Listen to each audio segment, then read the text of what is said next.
একটা ছোট গ্রামে জন্মেছিল একটা ছেলে। তার নাম ছিল সৌরভ। ছোটবেলা থেকেই তার স্বপ্ন ছিল বড় কিছু করার। কিন্তু তার পরিবার ছিল খুবই সাধারণ। অনেক সময় বই কেনার টাকাও থাকত না। তবুও সে কখনো হাল ছাড়েনি। স্কুল থেকে ফিরে সে মাঠে কাজ করত আর রাতে লাইটের নিচে বসে পড়াশোনা করত।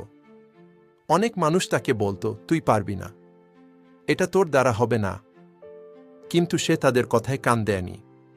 সে বিশ্বাস করত, পরিশ্রম করলে একদিন না একদিন সফলতা আসবেই। সময় যেতে লাগল।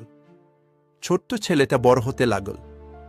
একদিন তার সেই কঠোর পরিশ্রম আর স্বপ্ন তাকে নিয়ে গেল সফলতার পথে। যারা একসময় তাকে নিয়ে হাসত, আজ তারাই তাকে সম্মান করে। আর সেই ছেলেটা সবাইকে একটা কথাই বলে, স্বপ্ন ছোট হোক বা বড়, যদি তুমি বিশ্বাস করো এবং পরিশ্রম করো, তাহলে সফলতা একদিন তোমার দরজায় আসবেই।